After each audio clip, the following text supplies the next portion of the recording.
dahil sa dalawang bagay lamang. Unang-una is para pagtakpan yung flood control. No? Dahil ayaw nilang matuloy ang investigation ng flood control.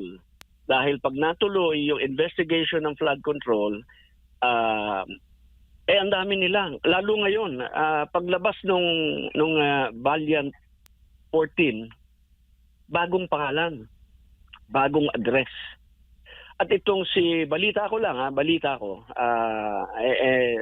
itong si Erwin Tulfo, hindi lamang pala 8 maleta. Meron pang additional dito sa 14, and they will give you more details and more mas maganda, mas marami silang masasabi, and masasabi rin nila yung mga bagong pangalan. So they are trying to prevent this from happening para hindi ma-expose, hindi mabanggit kung sino-sino sila. And makikita nyo naman sa pronouncement ni Erwin Tulfo na sinasabi niya na hindi namin job yan ng ombudsman.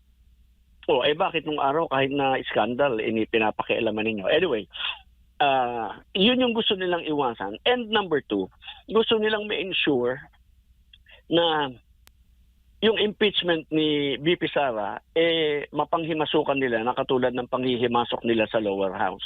So they want to gain the leadership of the Senate.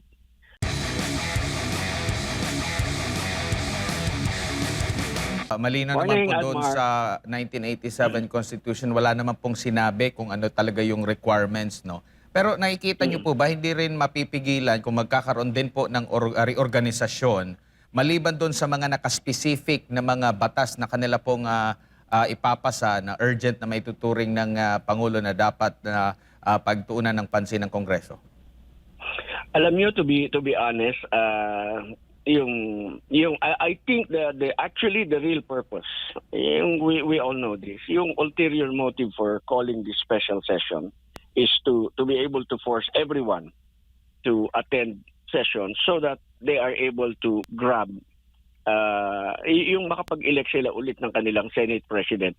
Lahat ito is geared towards the impeachment. We all know that na these are all maneuverings, no? Na yung kaninang pinag-usapan natin, yun yung what is legal, what is right, na gano'n. So binibigyan natin ng benefit of the doubt na ito talaga yung intention ng executive. But actually, we see that the real purpose is for them to be able to elect in a session where there is quorum a new Senate President. Yung walang duda.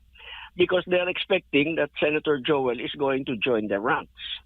And that remains to be seen. No?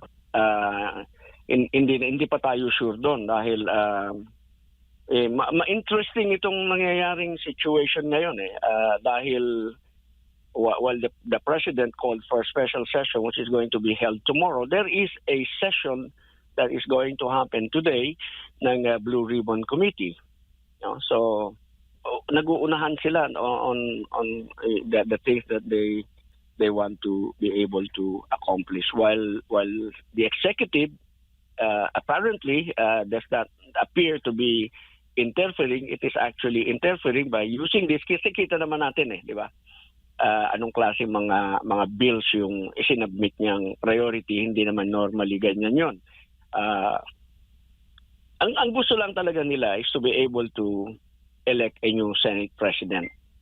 Pagkatapos, they will legalize everything. They will amend the rules so that hindi but you know, yung 16 votes, I doubt if they can touch that. Yung 2/3 of the membership of Senate. They will still require 16 kasi 24 pa rin naman sila Kahit na anong sabihin nila, 16 pa rin. I think that doon papunta yung lahat ng ginagawa nila.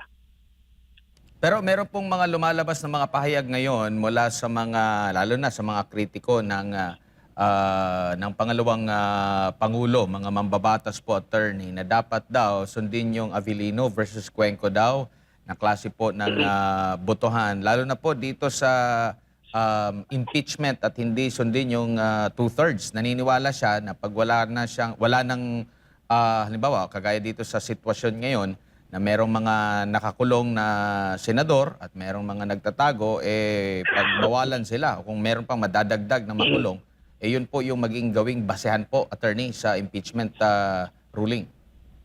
Alam mo yung Abilino versus Cuenco, para lang maging malinaw sa ating mga kababayan. Ang ruling sa Abilino versus Cuenco is that yung election ng Senate President and the other officers is a political question. Yun yung ruling nila, and sabi ng Supreme Court, we will not touch on the issue because to us, selection of the Senate President is an internal matter to the Senate, and therefore it is a political question.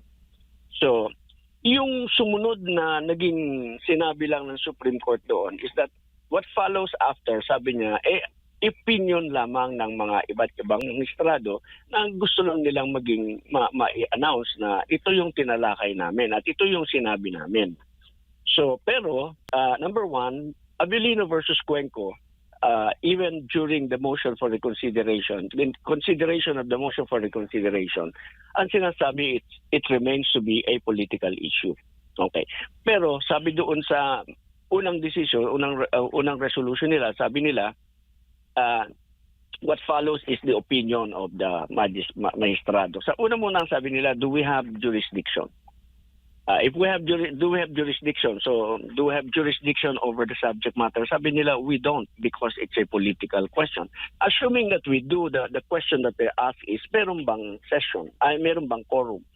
So doon pinag-usapan lamang yung different views ng mga magistrado doon sa quorum. At nagkaiba-iba sila doon. Although si Chief Justice Moran, si Justice Perfecto, Justice sinasabi nila basically ang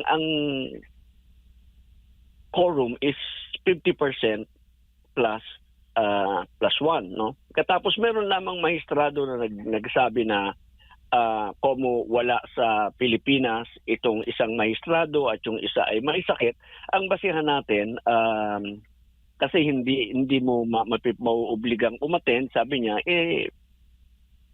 kumbaga parang ang basihan mo, yun lamang uubra mong ma-require na na membership. So 22 yata yung naging basis, therefore parang ganun yung justification. But that was not accepted because in the consideration doon sa motion for reconsideration, sinabi naman ng Supreme Court na para malinawan ito, para maayos na lang ang kuwan, sabi niya, yung question, pwede naman nilang talakayin ulit, ipanukala ulit, pagka nagkaroon sila ng session where everybody is in attendance, para wala ng question. But basically, the court is still saying you still need to have a quorum to be able to validly transact business before you are able to elect your officers, because you cannot validly transact business without a quorum, and the court actually is saying that is not a quorum, and that is not in accordance with the Constitution, that is not in accordance with law, dahil ang nakasulat sa ating saligang batas, majority of all each member. No araw majority of each house, parang gano'n. Yung wordings of 1935 Constitution and the wordings of the 1987 Constitution, kahit na merong all yung 87, they both mean the same, that it's the majority of all its members. Nagkaroon lang ng parang emphasis yung all, which to some is a surplusage, pero actually it means the same. You're talking about 24. Mababawasan lamang ang 24 kung magkakaroon ka ng vacancy. Kailan may vacancy? Pag may namatay, pag may nag-resign, pag may na-expel. Yun, by 2/3 vote din yun, yung mga yun no? So, only in those cases, nabababa yung denominator na 24 to 23 or 22 as the case may be. Pero, yun pa rin. Talagang 24, hindi yun nagbabago. Dahil sabi nung isang maestrado, kung ganyan pala ang basihan, assuming na pwede yan, sabi niya, di madali palang i-disenfranchise yung mga botante at saka madali mo palang i-circumvent yung provision ng batas, ikulong mo lang, ikulong yung mga yan, magbababa ka na magbababa ng denominator, sabi niya gano'n. But that is not the intention of the Constitution.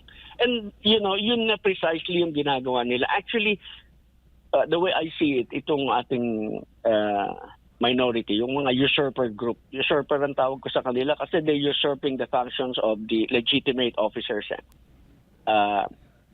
Pinapattern nila lahat ng moves nila according to Abilino. Gusto kasi nilang ipasok doon sa Abilino yung kanilang situation para maging foursquare. Hindi kasi foursquare, hindi parehas. Hindi parehas in the sense also na si Senator Abilino kasi ang daming allegations of corruption. Wala namang ganong allegation kay Senator Cayetano. So hindi parehas, no? So that is what they are trying to do. So again, just to be very clear, Abilino cannot be cited in support of the actions being undertaken by the usurper group of Senator Gatchalian. Opo. Attorney, kayo rin po ba ay nanghihinayang na walang kumukwestiyon dito nga po sa pagkakaroon ng dalawang paksyon sa Senado? Walang komisyon po sa Korte Suprema na may malinaw na locus standi po? Actually, hindi ako nanghihinayang. I am happy that they are not questioning, they are not going to court. Hindi duty, hindi job nila Senator Cayetano to go to court because they are the incumbents. It is the duty kung talagang naniniwala si Senator Gatchalian na sila ang lehitimong officers ng Senado, they go to court. And sila ang magpa-declare sa korte na sabihin nilang hindi na sila legal dahil kami na yung elected. They should go to court. And then for as long as nobody is going to court, the status quo remains. Si Senate President is Senator Cayetano, Senate President pro tempore si Senator Legarda, etc. And down the line, including the OSA, yung apat na position na yun, you cannot touch that yung pati yung Secretary of the Senate at saka yung Sergeant at Arms because ito yung apat na officers na bago mo ma-elect, you need to have a quorum. So when you have a quorum, then you elect by majority dun sa quorum. Yun yung diferensya ng quorum at saka yung majority ng quorum. Pag meron ka ng quorum na 13, majority of the 13, yun ay mga magagawa mo na. Yun. So, balikan ko, ang dapat na pumunta sa korte, yung grupo ni Gatchalian, hindi sila Alan Peter because sila yung lehitimo. They were elected when there were 22 senators present. No, 24. There were 24 senators present. Where there was a quorum, lahat regular so wala silang problema actually. The only reason na parang nagmumukha silang is because yung interference, marami yung hindi kinakailangang opinion ng IBP because that is not the stand of the entire IBP, hindi tama yon. No? Ang daming nagrereklamo doon maraming abogadong hindi nag-agree na yung Cuenco, Abilino versus Cuenco is a leading case that can be applied to the present situation.